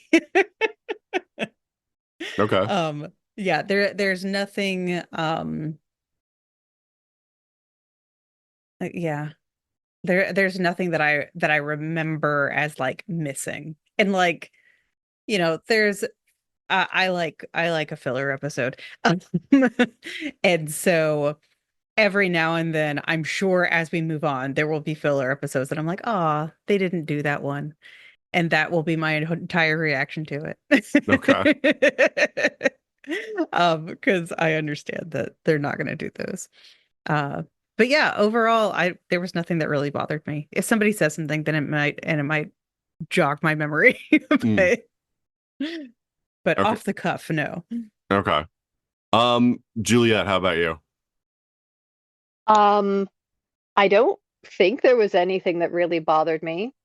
I'm trying to, because like I said, I went back through and rewatched. No, there was nothing. I mean, some things that were missing, I was like a little sad, but at the same time, they were filler and they weren't necessary, and I was cool with it. And the one thing that I thought that I was going to be missing, which was the alias that Aang got in that absolutely ridiculously long name. You know the one I'm talking about. That came up in the very next episode when Sokka offered up a name for the doll. And I was like, oh, that's right. Cool. There we go. I'm fine with it now. All cool. So no, I'm not upset. I don't feel like there's anything weird, and maybe it's because who knows what they might bring in that was filler that wasn't necessarily needed for the at that point in the timeline. Maybe they'll just drop it in somewhere in the next one, and I'll be like, hey, look, there's a thing. But no, it was cool. I'm not unhappy or upset. Mm-mm.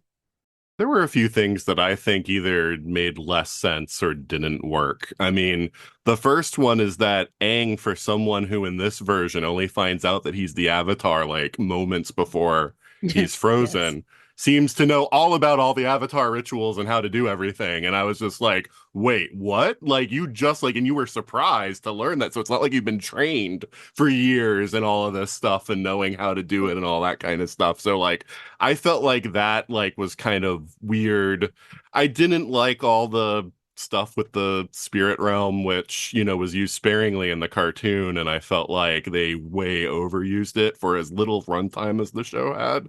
And I felt like they kind of undercut themselves by not introducing the idea that Sozin's Comet is coming in a year, which is supposed to add the tension and the build up for like the rest of the seasons. And so like, again, I was like, that's a thing that, I mean, we'll see how the other two seasons play out, but to me at least seems like I can't understand why they wouldn't have that. Like that's, yeah, sorry. Hold on. To go back to your first point, I thought the reason why Aang knew anything about the avatars was because of Zuko's notebook. So I assumed any knowledge that he had was either like the common knowledge of like avatars, you know, like just anyone in that world would have had some of that knowledge, and then everything else was specifically from Zuko's notebook, because he gets his hands on it almost immediately. And he talks about how he learned so much from it. And actually I thought it worked really well as being a connection point between the two of them so quickly. I felt like it was emphasized. And but yeah, I thought that a lot of it he knew from Zuko's notebook. But I had similar thoughts to you, as like, he just found out about it. He hasn't really had a lot of time to process. Right. I know. I felt like that was a weird change just in general, because I'm like, if you just established that he had known, you know, for years, like, you know, why wouldn't you do, like, I don't, that seemed like a change just for change sake rather than something that actually like had a purpose. Yeah, that one didn't seem to work out as well.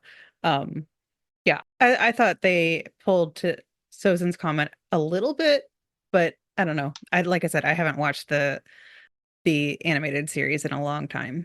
Yeah. No, they find out pretty early on. Like it's still like it's before they get to the Northern Water Tribe that they find out about it in the cartoon. That's the comment that they refer, like Ozai references at the end. Right. It's the one that was going on in the prologue where they showed like the air nomads getting slaughtered. It boosts the power of firebenders when the comet is coming. Like they all get a boost for that night, basically. Okay. Yeah. Okay. So and the other thing is I felt like, now again, my memory's a little hazy because I mean it's not as long as Allie, but it's been like 4 years since I watched the cartoon. But it seemed like, especially because they showed Katara struggling more with learning to bend in this version, that having her then defeat a master in like 5 minutes was a stretch. Like, I remember in the cartoon, she challenges him over and over and over again. And I don't think she ever actually even beats him. It's just the point where he's like, fine, I guess, you know, I'll leave my misogyny behind for once. You know? But I like the persistence. I like the persistence of Katara in that. And I felt like making it such a quick thing, like where it's like she just challenges him twice, I think. It's just like, you know, first time he beats her, second time, like a day later, she challenges him and she beats him, you know, in the live action. It's just like, it's like, okay, but like, I don't, you know, yeah. That's really interesting because I thought it was funny, right? Because she's stressed out about it. But it's like she has nothing to compare herself to. So she feels like she's struggling. But it's not like she's got anyone else learning to bend next to her that she could compare or have anybody physically teaching her. She's learning off a scroll and then she's winging it, right? And Aang even mentions like winging it is pretty advanced, but she doesn't know. And so she's all stressed out about it. Can I, like, you know, he's probably just going to beat me. And then no, like, you're actually quite talented and good at this. But yeah, she didn't have like that self-confidence, and she had no reason to have it. But this is the first time she is testing herself against you know, another bender. she's been fighting, right? She's been, like, none of the people in the northern tribe, right, had been in the war. Like, they're all kids and they're asking Sokka for his, like, it was for all of the kids. You realize, like, yeah, they've actually been fighting this whole time. They have this lived experience that they don't necessarily realize how precious it is until they get up there and everybody's giving them the hero treatment or the misogyny treatment. Yeah. No, I mean, I get your point on that. I just find that this is kind of a thing that a lot of series are doing lately, that they make the characters become badasses like way too quickly. And, it's either an emphasis on young or it's an emphasis on, this, that, or the other. And it is one of those things where I'm like, we see this way too much. And like I say, there's a way to do that and still do it pretty quickly with like a montage or whatever to just show like, because I get that they don't have a lot of time to just like do this, but like just show montage of her doing this over and over and over again, where you could show the persistence of the character and whatnot, because it doesn't make sense that she could beat a man. Like, I get what you're saying about they had lived experience, but this guy has been doing this for decades. So to me, it's like like experience can give you a certain amount, but like there's also the experience of just having done it for so long, like that, it's. I didn't think she beat him. Well, I was thinking it was going to be something like that where she just like beats him on a technicality or something, but at least the way that I remember seeing it, which again, I've only seen the series once too, the live action, but it was like, no, she thoroughly defeats him in that fight. Like, it's not even like a technicality or something. I didn't think so, because I felt like she, because we're talking about with Paku, right? Yeah. Yeah. I felt like she did not beat him, but she held her own to such a degree that he could not deny that she was a warrior, that she could fight, and that now Sokka says something like, "I lost," and Sokka says to her, "Did you?" But I don't think that was a "you won the fight." I think it was "you won your point." Well, that's because all of the other benders were like, I've never seen that. Show me how you did that. Yes, like she instantly became a teacher figure to them. So saying like, I lost, well, not really. You definitely proved a point. Yeah, but she did lose the fight. Technically, he didn't thrash her by any stretch of the imagination, but she didn't thrash him either. No, it was more like she held her own through this, and part of the reason why she held her own, like I thought that they were emphasizing, was because she was coming up with moves and techniques that no one had seen before, because she's been learning on her own and making it up. I do agree with you that we see her struggle more at the beginning, but we do see her learn moves, and like, there's a point somewhere where she does the ice disc thing before that fight with Paku, and Aang comments on it and says, "Where'd you learn that?" And she says, "I saw an earthbender do it, and so I figured out how to do it." And so it makes it very clear that a lot of her bending is made up on her own. And so I think that starts to tell a different kind of story, that it's not just about traditional learning, it's also about creativity and flexibility, which again, the flexibility side especially applies very much to water. Yeah. All right. So all right, since Juliet already gave her favorite moment. I told you'd ask. No, I just think because you said it. I'm like, I wasn't going to ask that, but I feel like that's actually a good question. So, do you have a absolute favorite moment, Allie, from the show? Oh, no. I love the thought that's going into this. Well, because I've really I have to really think about it. I have to say this is like such a minor thing, but I I love that Momo saves the little kid, and then Sokka is so worried about him, and then Yue saves Momo, and Sokka gives him a big hug. It's just like the simplest thing, but it made me have to go hug my cat. Your I was favorite moment is with Momo. Oh my god. We haven't mentioned up until this point. I don't believe. You know what? I really appreciate their limited use of him. Mm. Because, I mean, let's face it, he's probably very expensive. Yeah. And so I first understand their limited use, but I feel like they made the right choices about when to use him. And whatever stand-in they are using for him works really well because there's not very many weird lines of sight and and like awkward hand motions with the CGI character. So yeah, I do appreciate their use of Momo. No. Angie? Oh, I mentioned it before, but it's basically when G realizes, like, wait, we're the regiment that you're telling the story. And then Zuko returns, and like all of a sudden his crew who hates him are ride or die, and he doesn't really understand what happened, and he's very suspicious about it. But I loved that part. Yeah. I mean, again, this is like with Allie, where it's just like I just thinking of something on the fly because I didn't think about this until Juliet was saying what her favorite scene was. But I think the thing that like made me smile the most is Sokka having to train on the island, with like the Kyoshi. I forget the name of the island, but like yes, with the yes. And I know it's in the cartoon too, but I absolutely love like it makes me smile, it makes me laugh where it's just like he's training with the girls. I love it.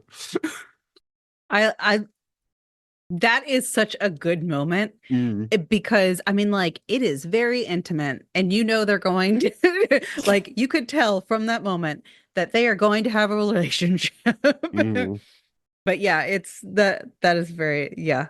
I always smile about that too. Suki is another one where she's like, oh my gosh, you're coming from the outside world, you must have all of this knowledge. And then it's like, no, you're basically the biggest badass here. Yeah, I don't know. I feel like Sokka gets he's just blessed or something. Suki and Yue. But anyway, his girlfriend turned into the moon. Okay. Well, no, I know, I get that, but it's like it's two more awesome girls than he deserves. So it's just one of those things. It's like I don't know what's up with that guy, but whatever. And yet, dashing Jet can't even keep a hold of Katara. Well, which, by the way, the casting for Jet was dead on. Yeah. I said this dude is sus from the moment he showed up in the cartoon. Yeah. Anyway. And thankfully we didn't have her mooning over him for long periods of time this time. Yeah, yes. No, God. But anyway. Yeah. But yeah, like I don't want to say too much about it, but that's not even the limit of Sokka, because there are others that, even though they don't make as big a deal about it in the cartoon, that that like him too. So the only one that really matters is Suki. It's fine. No, I know. I know. But they're yeah, we'll talk offline. But anyway, okay. Because there is one that still bothers me because it's almost a throwaway line, but it's like that fundamentally changes everything. But anyway, all right. Do you need me to leave? I can. No, it's fine. It's okay. No, because I don't want to talk about it like on this recording either, just for people who haven't seen any further. But the production values, that's the one thing we haven't talked about yet. And Ali sort of talked about it a little bit with regard to Momo, but how do you feel about like sort of like the reality of the world, how it's realized as far as, costuming, sets, effects? I don't think this one's going to be very difficult, but I'm just curious about your thoughts, because you probably, two of you being costumers, probably think about this stuff way more than I do, because I know Beth does a lot. So, yeah, Angie, any thoughts about, sort of like the production values of the show? Yeah, Beth is more militant than I am, for sure. No, I thought it was pretty good. It's not, prestige TV, but I wasn't expecting it to be. Yeah, I thought the emphasis on having their martial artists do their martial arts was a smart move. I thought the CG was appropriate. I'm not really one of the people that notices bad. Like if I notice how bad the CG is, it is really bad. So I didn't notice anything amiss or off there. I really liked all of the animals that we saw. I liked Appa and Momo and just the random other animals that we saw. I thought all that was very well done. Were the costumes kind of new and shiny? Yeah, a little bit, but it's nothing I would take the show to task for. Nothing that I saw that really made me upset. Not like Willow. Ouch. Wow. Wow. Live action Willow. Or not live action, but Willow the series. Oh my god. Anyway, Allie, what about you? What do you feel about the production values of the show? I will speak more to the sets rather than the costuming. I felt like where they put the money was in the right places, because I felt like a lot of the places seemed very lived in. They seemed like they were pulling the right threads from their inspiration, and things that were, CG. I felt like particularly stuff like the air nomad. Like I thought that looked great. Omashu I thought looked amazing. Like those wide shots of Omashu look, like what you expect to see from the cartoon. And I really thought that what they did to create the world was the right thing to do. I mean, even the spirit world that they give us, it's a very grounded version of a spirit world. Essentially what we saw was a forest and a cave with, spooky lighting, yeah, the filter and put fog. on it, yeah. But like they didn't need to do more than that. We didn't need to see like a floaty version of the spirit world or anything like that. We just needed it to be a spooky, somewhat different place. It didn't have to be a whole different world. And so I thought that was a good place for them to save some money. Juliet? I felt like both the costuming and the sets and the production of the visual effects were very well done. I like the little details, like the extra detail in Aang's tattoos. Like Yes. it wasn't just a solid blue arrow. There were designs in that, and I thought that was just a nice extra little touch that they didn't have to do, but made it feel even more real. I do want to say that the scoring, the music of the show is probably one of my favorite things. I felt like they did a good job of bringing back certain themes, like Leaves from the Vine, the ending credit themes, all of that. I felt like they did a good job of incorporating that and still finding their own way with what felt right for this live action series. I've actually listened to the score many times. It's on several of my playlists now. And it's beautifully done. Just on its own, it's just wonderful to listen to. So production value, they did an amazing job with all aspects of it. Yeah, I'm gonna say like Netflix has impressed me recently with adaptations across the board. We're gonna talk about One Piece a little bit later as far as this recording, but One Piece, this show, Yu Yu Hakusho, even the Cowboy Bebop series I liked. I know that a lot of people didn't, but I liked it. I feel like they have done this really great job of taking these properties and creating live action versions of them and really staying true to a lot of the heart while changing around events, which is honestly, like, to me, the most important thing is to just keep it feeling legitimately like the characters, because usually the thing that people want is the characters. If the characters feel right, then, you can usually, be okay with any changes to circumstances and, all that kind of stuff. And usually where you get into big problems is when people feel like the characters aren't being treated correctly. And I think by and large, that's the case here with this show.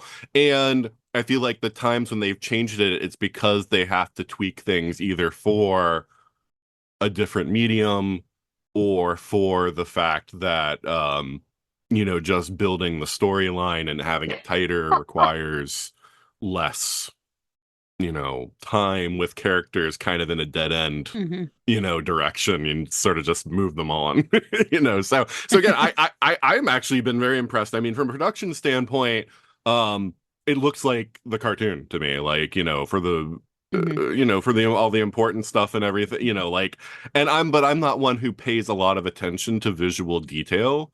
I can't tell if the buttons are plastic. Sorry, Beth. No,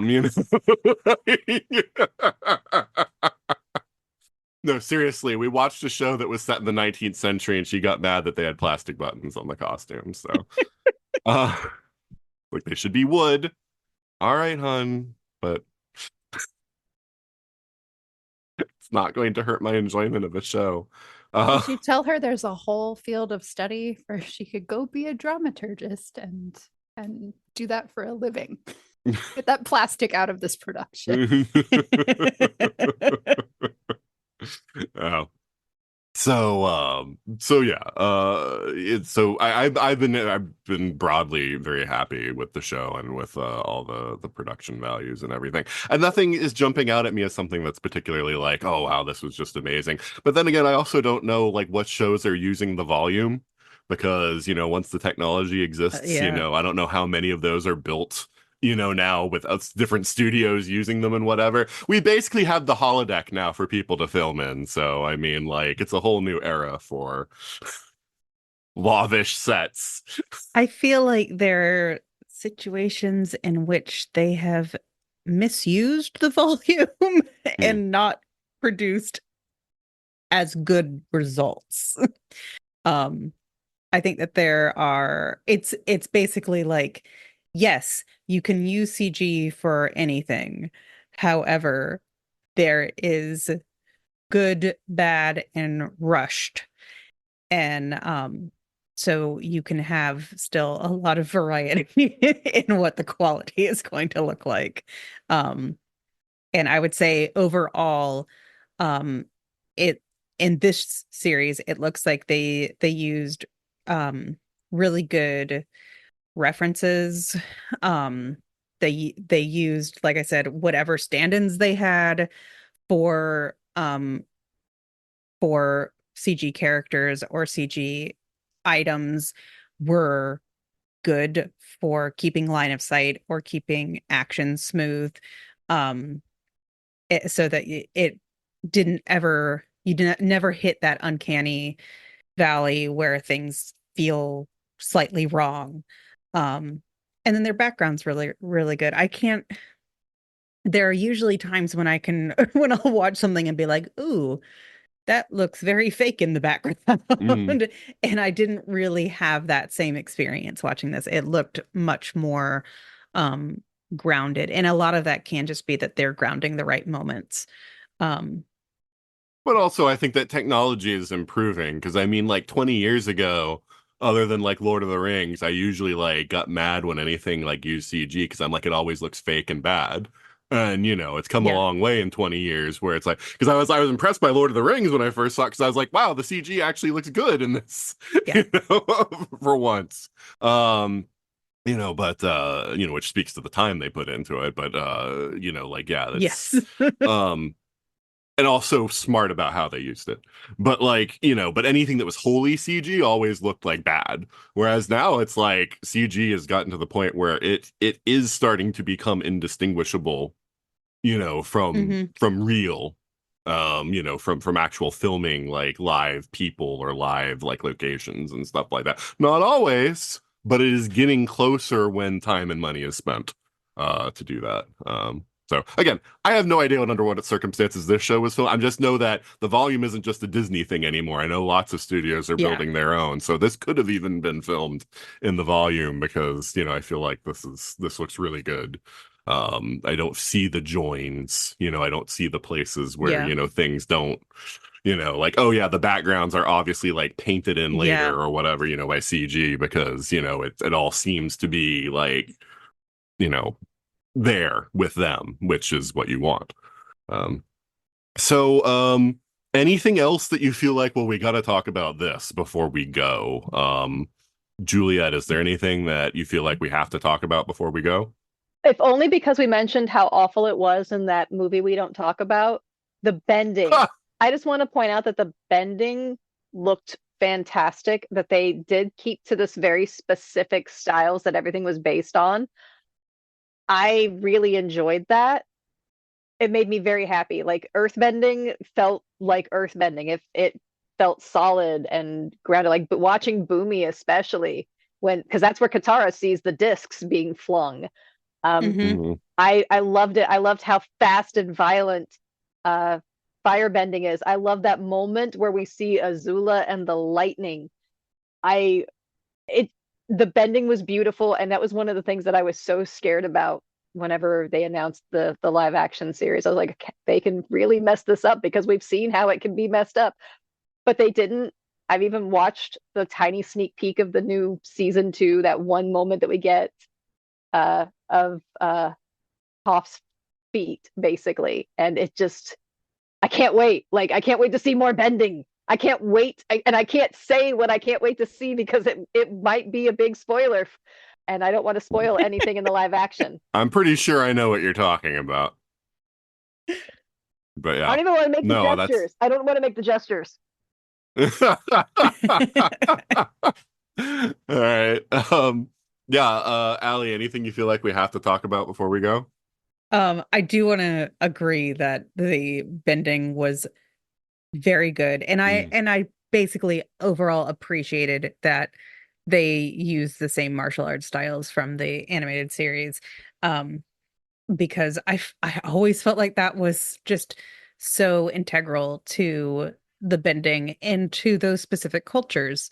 Because that's what I mean, like that's part of what it was connecting to and why the world of Avatar was so interesting because they had built these very different cultures and put them all in a world together. It felt like an actual world and not like Stargate where you walk out of the Stargate and there's the planet. That's the right. entire planet right there. We just scout around 1 mile away from the gate and the whole planet must be like that. There's no one else there. But this feels like an actual world. And I appreciated that we still got to see that actual world and the level of diversity between the different cultures that are there. And yeah, I just like, I think it's just a really smart adaptation. And I was a little nervous coming onto this podcast because I wasn't sure how everyone was going to feel about it. And I'm so happy that everyone is like, oh no, I think it was a really good adaptation. We're all No, I should have dragged Rachel on if I wanted to hear like a screed. But, yeah. All right, Angie, anything you wanted to talk about before we go?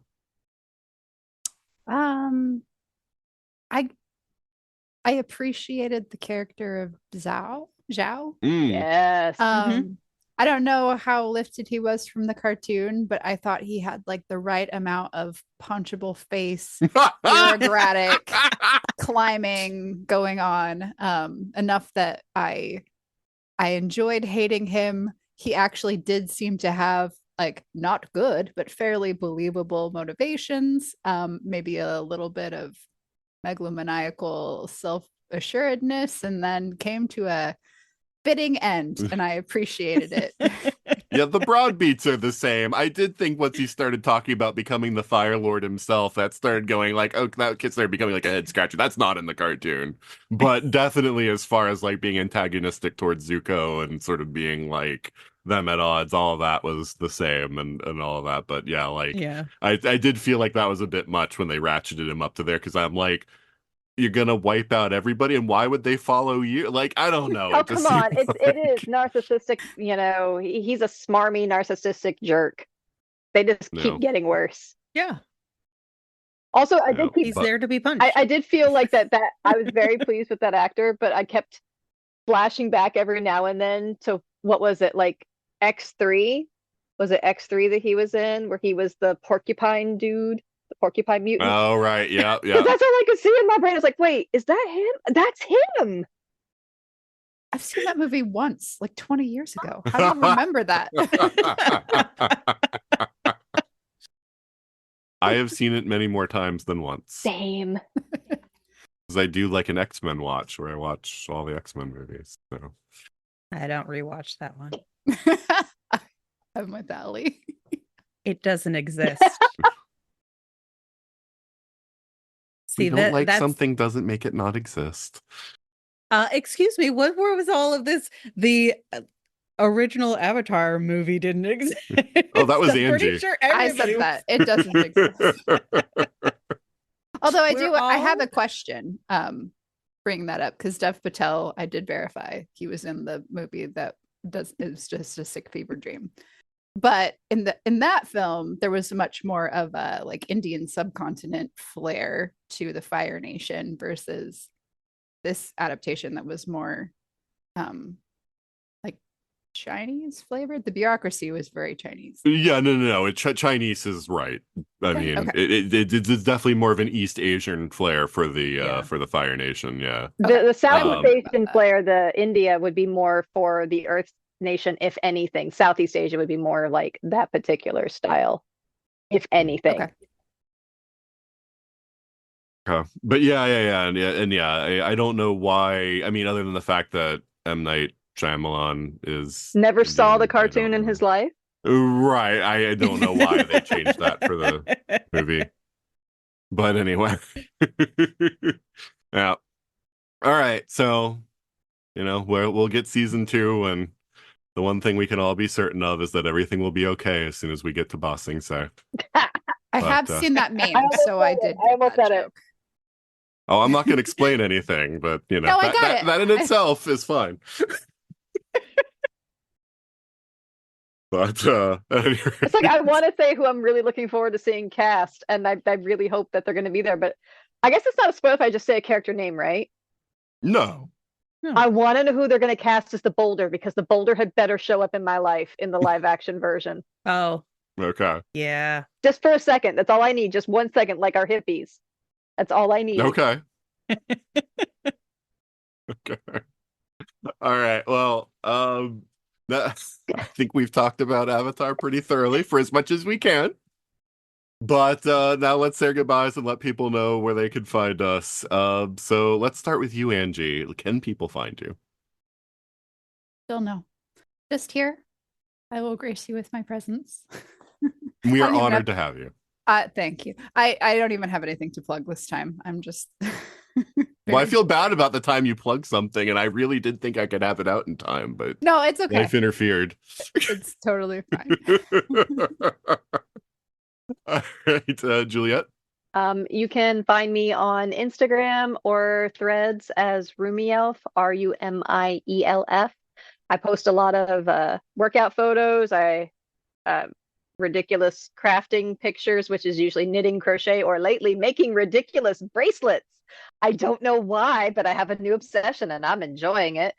But you can find me there, or you can find me at our other podcast that Nathan and I do. We do Time Streams, which is the Doctor Who podcast. We're watching Classic Who, yeah, and Legendary Forces, which I'd be so glad when we get past the Marvel Star Wars comics and get into the novels. Yeah, but you can find us on there. Looking forward to getting back to those too. Right, and Allie. You can find me on Blue Sky and Instagram as Self-Winding. My website is alliemartin.com. Allie is spelled ALLI. And if you are interested in writing or looking for editorial services, that's what you can find me for. I also have a Patreon that does a lot of writer support at patreon.com/alliemartin. And I'm gonna be at Flights of Foundry, which is next week, so I don't think you'll get it up in time.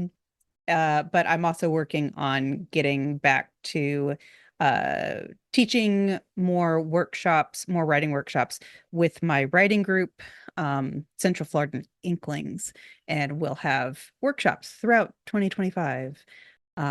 Lots of different topics, lots of different speakers, and starting to book people for those. Very cool. And Angie, Juliet, and Allie, thank you so much for being on the show. Thanks for Thanks having for us. having us. That's the end of our discussion of Avatar: The Last Airbender. We don't mind angling for some comments on this episode. What did you think of our guests? What do you think of us talking about this as a topic? What do you think about the Netflix show versus the animated series? You can let us know in a whole bunch of different ways. One way is to email us at everything@42cast.com. Another way is to go to our website, 42cast.com, and leave us a message on any episode there. You can also find us on Facebook at facebook.com/42cast, or you can go on X, Instagram, Blue Sky, or Threads at 42cast and leave us a message in any of those places. You can help out the show and all the shows on the ESO Network by going to the ESO Network Patreon. You can find that at patreon.com/ESO Network. There are different perks for different tiers. You can get early episodes of some shows, exclusive episodes of some shows, and a whole exclusive ESO Network podcast only available to patrons. So if you have the funds to contribute, and if you would like to do so, we would greatly appreciate it. You can also find me on 2 other podcasts. One is Time Streams, the other is Legendary Forces. Time Streams is a Doctor Who podcast, and Legendary Forces is a Star Wars podcast. Both are on hiatus right now, but you can find both shows on the same podcast services that you find the 42 Cast. In Watch News, Beth and I have finished Shrinking and Monarch: Legacy of Monsters. Shrinking was a fun show. I do know it's coming back for a season 4, even though the creators didn't plan for it. So we'll see how that goes, but really enjoying it. Really enjoying Harrison Ford in a comedy role, especially. It's a bit raunchy for my tastes, but I do think that it is a very funny show, so I would recommend it to people. Just realize sometimes the humor gets a little too out there, gets a little gross rather than funny. I enjoyed Monarch in the first season. I think that season 2 just blew it out of the water. I think they've really figured out what they want to do with this show. It's getting a lot more interesting. I think the drama is a lot better done, and I'm really engaged with the characters and excited to see what happens for them. So I'm definitely looking forward to season 3 whenever that comes out. Started Daredevil Born Again season 2. It's kind of weird that they broke it up into a season 1 and a season 2, because I feel like it should have been just season 1 part 1 and season 1 part 2, but I don't think Disney Plus has ever done that, even though other streaming services have. Because this season just feels like it's a continuation of the previous season. It doesn't feel like a season opener, it just feels like this is the next episode, and because of that, it hits the ground running. And I think in every way so far, we're a few episodes in, every way so far, it has also exceeded season 1. So I'm looking forward to finishing that up, and of course we will record an episode on that and put it out for you as soon as we can. Nothing new to report in con news, planning on going to Chicago TARDIS, and that's it for this year. I'll let you know if anything changes. Alright, that's a wrap for this week. Join us back next week when Tim Allen will not be joining us. And until then, this is Nathan, signing off.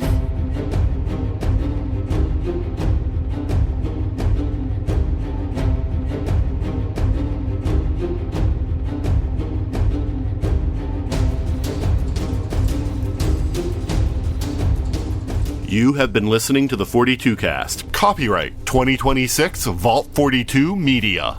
Got a question for the ultimate answer? Contact us at everything@42cast.com. Theme music is Sharper Swords by Brandon Ellis. Check out more of his work at www.cityfires.com. The 42 Cast is a proud member of the ESO Network.